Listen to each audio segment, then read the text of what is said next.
Hai anak-anak, bagaimana kabar kalian hari ini? Semoga kalian semua tetap sehat selalu ya.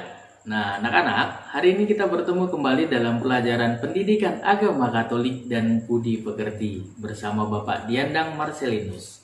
Nah anak-anak, materi yang akan kita bahas dan kita pelajari hari ini adalah gereja sebagai persekutuan yang terbuka. Nah, untuk mengawali pertemuan hari ini, mari kita membukanya dengan doa. Dalam nama Bapa dan Putra dan Roh Kudus, amin. Bapa yang maha baik, kami bersyukur kepadamu karena kasih dan karuniamu serta rahmatmu yang telah kami terima dalam hidup ini. Kami mohon ya Bapa, bimbinglah kami dalam pelajaran ini agar kami semakin memahami dan menghayati persekutuan sebagai anggota gereja yang hidup bersama umat beragama dan berkeyakinan lain. Amin. Dalam nama Bapa dan Putra dan Roh Kudus. Amin. Nah anak-anak, minggu lalu kita sudah belajar mengenai gereja sebagai umat Allah. Nah, kalau Bapak bertanya mengenai gereja, jawabannya apa? Ya, umat Allah. Lalu kalau Bapak bertanya mengenai umat Allah, jawabannya apa? Ya, gereja. Nah, itu gereja sebagai umat Allah dan umat Allah adalah gereja. Nah, mari kita masuk ke dalam materi hari ini, gereja sebagai persekutuan yang terbuka. Kita mulai dari perubahan cara pandang tentang model gereja.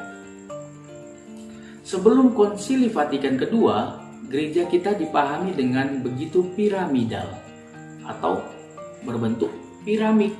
Nah, sedikit berada di atas dan menguasai yang di bawah. Seringkali model ini lebih cenderung pastor sentris atau berpusat pada pastor. Hierarki atau pastor menjadi pusat semua gerak gereja.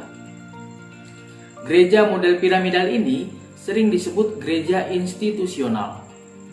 Model gereja ini menonjol atau dikenal karena tertata rapi dan hierarki yang identik atau disamakan dengan gereja itu sendiri. Nah, karena yang piramidal ini, gereja menjadi statis dan syarat akan aturan. Gereja sering merasa sebagai satu-satunya penjamin kebenaran dan keselamatan, bahkan seringkali gereja bersikap memegahkan diri. Nah, anak-anak, setelah Konsili Vatikan yang kedua, pandangan gereja yang piramidal tadi, yang sedikit di atas untuk menguasai yang di bawah, itu mulai diubah, mulailah direvisi. Nah, hasilnya beberapa revisi atau perubahan itu yang diperbaiki adalah adanya keterbukaan dan pembaruan cara pandang gereja. Kemudian, gereja dipahami bukan lagi sebagai piramidal yang lebih hierarki sentris, tetapi diubah menjadi kristosentris. Artinya, Kristus sebagai pusat hidup gereja. Nah, tadi sebelum Konsili Vatikan kedua, itu pastor sentris atau berpusat pada pastor. Nah, setelah Konsili Vatikan kedua diubah menjadi kristosentris atau berpusat pada Kristus, atau Kristuslah sebagai pusat hidup gereja. Dan juga tidak hanya aturan dan hukum, tetapi yang lebih penting adalah tumbuh dan berperannya hati nurani dan tanggung jawab atas perkembangan gereja. Sekarang ini gereja bersikap terbuka dan berdialog bagi semua orang serta meyakini di luar gereja juga terdapat keselamatan. Nah, kita masuk ke dalam poin gereja sebagai persekutuan yang terbuka. Gereja adalah persekutuan umat Allah. Nah, tadi sudah Bapak bahas, persekutuan umat Allah adalah gereja. Nah, dalam persekutuan umat itu, semua anggota memiliki martabat yang sama, fungsi yang berbeda-beda, serta semakin terbuka dan terlibat mewarnai dunia. Kegembiraan dan harapan, duka dan cemas orang-orang, terutama kaum miskin dan menderita, merupakan kegembiraan dan harapan, duka dan kecemasan murid Kristus juga. Sebab persekutuan murid-murid Kristus terdiri dari orang-orang yang dipersatukan di dalam Kristus, dibimbing oleh Roh Kudus dalam penziarahan menuju Allah Bapa.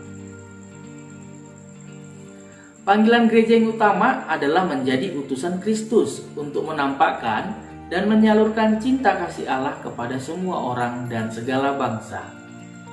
Baik kaum Hiraki maupun kaum awam dan biarawan-biarawati mendapat petugas perutusan yang sama. Nah, ini tidak ada bedanya, baik romo, suster, dan juga umat mendapat tugas perutusan yang sama. Persekutuan umat Allah harus menjadi tanda dan sarana atau sakramen keselamatan bagi dunia. Setiap anggota gereja mendapat tugas berdasarkan potensi dan kemampuannya masing-masing bagi terciptanya tata dunia yang lebih baik. Gereja pada zaman sekarang harus menjadi persekutuan yang terbuka, membuka berbagai kemungkinan dialog dan kerjasama yang baik dengan semua pihak. Dialog iman dan kerjasama dapat menumbuh kembangkan realitas sosial sebagai milik bersama. Jadi harus menyadari bahwa sosial itu milik bersama, bukan hanya salah satu pihak, tetapi agama lain dan agama kita itu harus menyadarinya.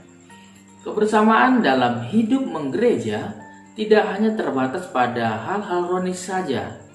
Jadi nggak hanya hal-hal rohani saja, tetapi juga menyentuh kehidupan sosial, ekonomi, politik, dan juga budaya.